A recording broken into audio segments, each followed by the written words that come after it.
जब मैं अपने पास्ट को देखता हूँ, मी इन द पास्ट, तो पहले की तुलना में मेरे में क्या परिवर्तन हुई है, क्या चेंज हुई है मेरी थिंकिंग में, समझने में, वो मैं आप सबसे शेयर करना चाहता हूँ।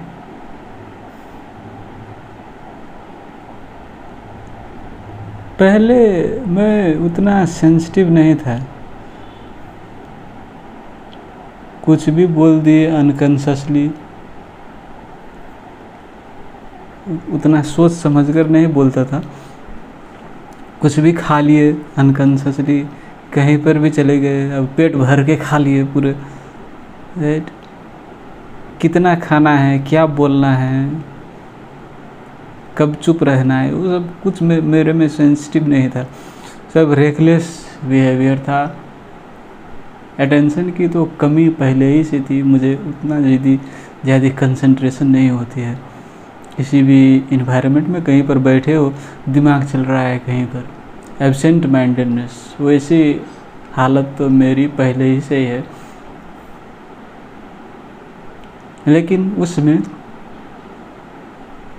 सेंसिटिविटी नहीं थी। अब सेंसिटिविटी कैसे रहेगा अभी, क्योंकि अब जब जो इन्वायरमेंट में हो वहाँ पर आपकी कंसंट्रेशन नहीं है, तो उसकी सेंसिटिविटी तो वैसे ही डाउन हो जाती। अब किसी फ्रेंड सबके साथ होटल में बैठा है, कुछ गप कर रहे, अनावश्यक बात बोल देता था मैं, and they used to get surprised. अब वो जो सुन रहा होगा वो भी ख्याल कर रहा होगा, ये जो वीडियो देख रहा होगा, यदि वो मेरे फ्रेंड्स, तो मुझे उतनी कोई सेंसिटिविटी नहीं थी इस बात सबको, क्या सोचेगा लोग, किस जगह पर क्या बोलना चाहिए। अब क्या कहे, अब मंद बुद्धि एक तरह से मंद बुद्धि ही हो गई ना। उतनी बुद्धि जब विकास होती है तो क्या बोलना है, कब बोलना है, वो सब की समझ आती है। रेकलेस बिहेवियर, न खाने में कोई कंट्रोल है, न बोलने में कोई कंट्रोल है,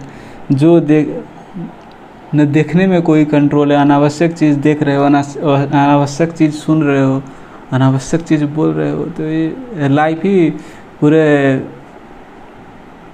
डामाडोल जैसी हैवोक।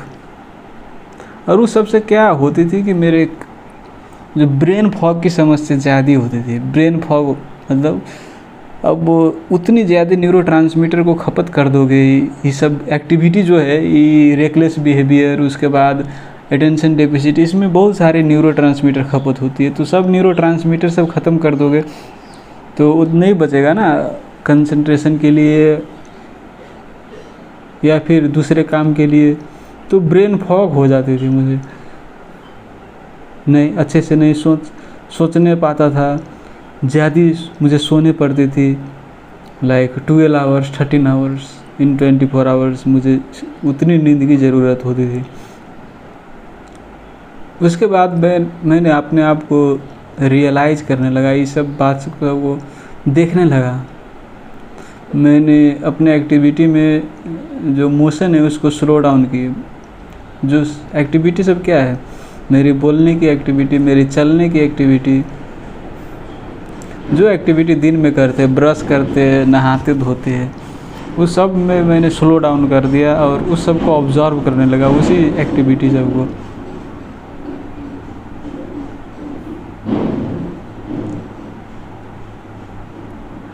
और जब आप जो काम करते हो उसमें आप स्लो डाउन कर देते हो, जो कोई भी आप काम कर रहे हो, ऑफिस की काम हो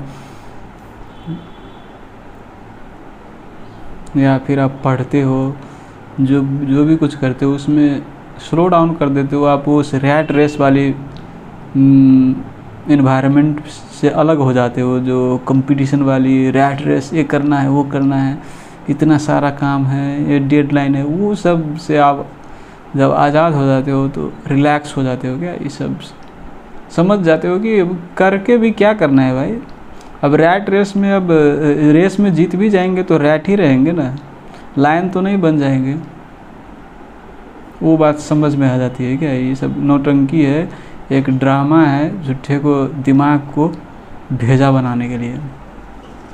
इस सब के चक्कर में नहीं पड़ो, अपने आप को स्लो डाउन करो, ये मैंने समझा गया। और उसके बाद मैं अपने आप को ऑब्ज़र्व करने लगा, अपनी सोच को, अपने जो काम करते हैं, मैं बोलता हूँ, मैं इसको ऑब्ज़र्व करता हूँ, मैं जो सुनता हूँ, मैं जो देखता हूँ उसको ऑब्ज़र्व करता हूँ।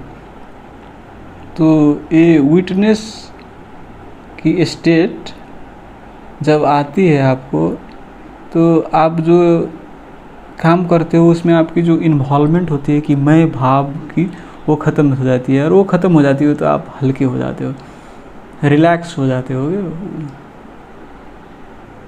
अब जो होगा अच्छा ही होगा, अब नहीं होगा वो भी अच्छा होगा, उसमें क्या टेंशन लेने की वाली बात है भाई।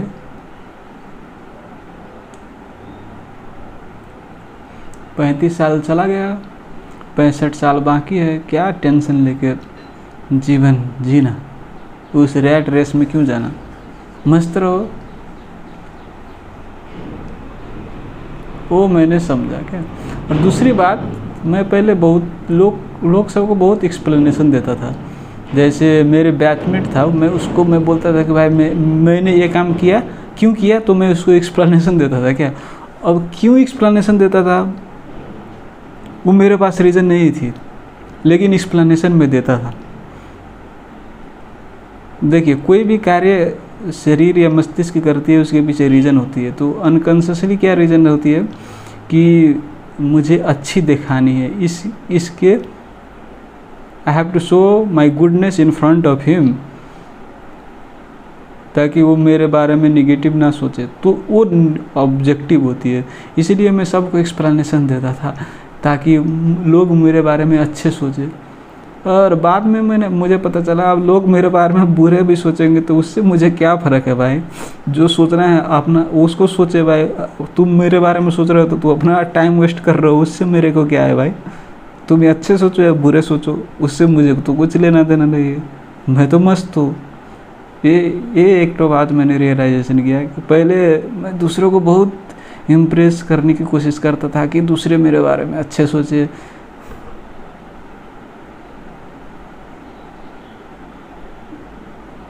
और इसीलिए मैं एक्सप्लेनेशन देता था। और जो मैं काम करता था, जो मैं सोचता था वो क्यों हो रहा है, मैं उसकी जो मेरी अवेयरनेस नहीं थी। जैसे मुझे जब कोई, अब वो +2 की बात है, मुझे स्टेज पर एक वाद विवाद प्रतियोगिता वाला में एक ठो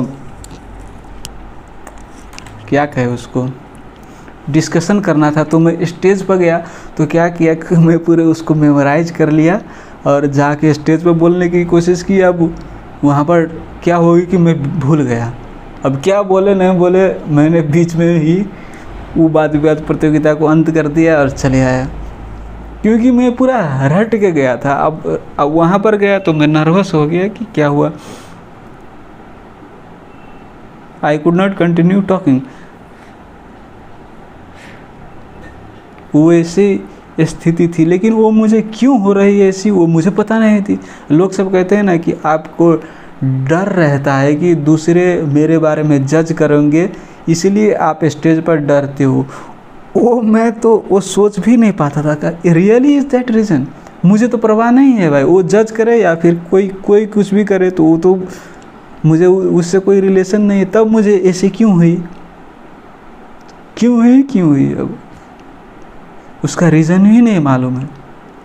अब देखिए, आप कहेंगे कि लोग जज करते हैं इसीलिए डर लगता है, वो मुझे उससे परवाह ही नहीं है। लोग जज करते हैं कि क्या करते हैं भाई, जो करना है तुमको करो, मैं जो कर रहा हूँ मैं करूँगा भाई। आप जज करो नॉन जज करो, मुझसे उससे क्या लेना देना। वैसी मेरी एटीट्यूड थी उस वक़्त भी, लेकिन वैसी हो जाती थी। लेकिन देखिए, जो भी है, यदि आप डरते हो तो यही होती है। एक मेन वजह जो होती है कि लोग मेरे बारे में क्या कहेंगे, लोग मेरे बारे में क्या सोचेंगे, वो अंडरलाइंग जो रीज़न वही रहती है। इसीलिए यदि मैं कहता भी हूँ कि मुझे उस सब से फ़र्क नहीं पड़ता है, लेकिन इंटरनली फ़र्क पड़ता है। जब मुझे कोई अपमान कर देता है, मुझे सम्मान नहीं करता है, मुझे गाली देता है, तो मुझे दुख लगता है। तो मैं तो कहता हूँ कि मुझे उससे नहीं फ़र्क पड़ता है, लेकिन फ़र्क पड़ता है ना भाई। अब आप जितने भी बोलो, वो बोलने से तो नहीं होगा, वो तो अंडरस्टैंडिंग लेवल पर चाहिए ना। वो ओशो के लेवल पर, बुद्ध की चेतना के लेवल पर होने चाहिए। ये तो इन्फॉर्मेशन सब है ना भाई, जितने में बोल दूँ, ये तो मैंने पढ़ लिया, ओशो को सुन लिया, बुद्ध को सुन लिया, दुनिया जहान को सुन लिया, इन्फॉर्मेशन गैदर कर लिया और आपको कन्वे कर दिया। ये इन्फॉर्मेशन है ना भाई, इससे होता कुछ नहीं है, जीवन में परिवर्तन नहीं होता है। देखिए, तो इसलिए ज़्यादा सूचना यहाँ पर रखने की लोड मत लो भाई। ज़्यादा सूचना रखोगे और उसका इम्प्लीमेंटेशन नहीं है तो सूचना कोनो काम की नहीं है, बेकार है, कचरा है। आप दिमाग में अनावश्यक लोड डाल रहे हो कचरा से।